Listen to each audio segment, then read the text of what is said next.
Good evening. For the second day running, there was gloomy news on the economy today from Washington. Yesterday, the government reported that wholesale prices had risen by 1.8% last month, the sharpest monthly rise in a year. Today, it was the monthly figures on employment. The unemployment rate rose to 8.6% of the workforce. It had been falling for the past 4 months from the peak of the recession when the rate was 9.2%. But last month, a further 229,000 Americans became unemployed, making the total 8 million people. The good news, such as it was, came in the length of time people remain unemployed. In September, it was 16.2 weeks on average. Last month, it dropped for the first time this year to 15.4 weeks. Well, what do these dry figures really mean? How is the nation going to live with what's coming to look like chronic mass unemployment on a scale only exceeded by the Great Depression?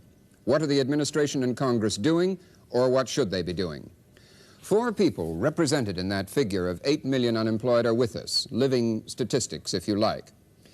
Wendy Kameko is a former art teacher in the New York City school system who's been unemployed since last June. She was earning about $11,000 a year in her last job. Now she collects $95 a week in unemployment benefit. Charles Bodie is 54 years old. He'd had 20 years' experience as a clerk and secretary when he left his last job over a year ago. On Monday, his unemployment benefits ran out.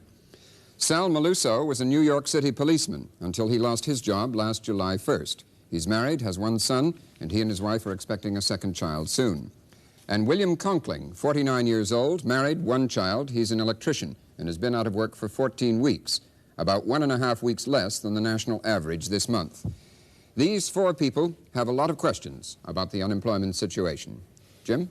And here with me in Washington to grapple with those questions are 2 of Congress's top leaders, Democrat Jim Wright of Texas, Deputy Majority Whip of the House and the Democratic leadership's #1 spokesman on economic affairs, and Republican John Anderson of Illinois, chairman of the influential House Republican Conference and a member of the GOP leadership's inner circle. First, Mr. Conkling, yes. What would you like to ask the congressman there? Congressman, I'm very interested to learn exactly what is Congress doing to help the unemployed. In my particular field, construction. What is Congress doing? Why does Congress sit back and not help? Why does not Congress help the construction worker by eliminating, through Congressman Biaggi's